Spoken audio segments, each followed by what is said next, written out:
Guys, ang aking sheep cook. Di rin yan sheep, ha? Sheep. Sheep. Kahit ano nang itawag nyo. Ayan. Kalbo pa yan. Chipunin. Yan ang aking kapatid na si Isagani. Tingin ka naman dito po. Tangin na paano ka makikita ng kapugian mo yan. Kahit walang ngipin niya, pogi pa din yung kapatid ko na yan. Kahit kalbo, Ayan. medyo pugi ng konti. Nagluluto siya ng laing, ginataan. Swabing-swabing, sarap niyan. Tangina, dami pang sili. May siling green na, mayroon pang labuyo. Yan, ang partner niyan. Ayan, sinigang na baboy. Sira na naman ang diet ko neto. Mapapadami na naman ang kain. Ay, wala na akong ginawang kung hindi kumain na lang ng kumain. Ayan. O, ayan ang aking kapatid na si Isagani. Uuwi ng Bicol din yan. Mauuna lang ako sa kanila at magpa-flight na ako. Bukas na. Sila magbabas lang. So, pagdating dun sa Bicol, syempre, siya pa din yung magluluto sa birthday ng aming ina. Ayan. Habang ang ginakis ko naman, ayan.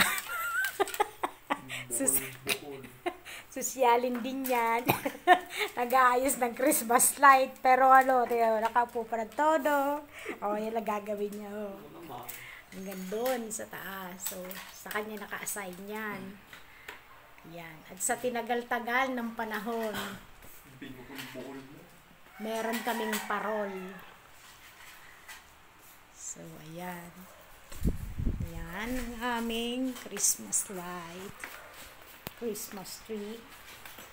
Abang ang aming si Junior na kapatid ko, ayun, sarap ng hilata, talap buhay. Kami busy. Siya naman, sarap ng tulog. Katatapos lang namin dito mag-dekorasyon sa labas. Ayan. Diba? Ayan. Pinapasok ko dun sa loob kasi pag umulan, at least hindi siya magano.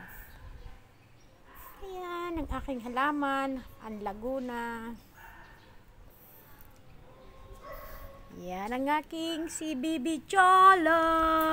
Say hi, Cholo. Cholo. Say hi. Ang lit-lit lang neto nung iniwanan ko eh. Ganyan lang siya. As in. So yan. Say hi, Cholo. Hi, Cholo. Marinig niya lang yung ayos ko dyan. Pasing kita dyan. Maharot yung aso na yung kala nyo ba? Ayan. Pero ang bait-bait niya. Di ba, Baby Cholo? Di ba, Baby Cholo? Tingnan na. Inaamot yun talaga. Malandito. Aso ko na to. Ayan. So, diba? Ayos na. Ready na sila sa Pasko. Kaya lang aalis din ako. Flight ako ng December 5 ulit. Ayan. At least bago man lang ako bumalik sa Malaysia, naka-ready na yung decoration. Ayan, nag-umpisa ng aking Junakis. Yan yung panganay ko, si Cyrus. Ayos ka lang. Yung kapatid ko. Puyat yan. Alas 3 kasi pumasok. Ng madaling araw. Yan, magulo pa kami. Wala pang kaayos-ayos yung bahay na yan. Yan ang aming parol.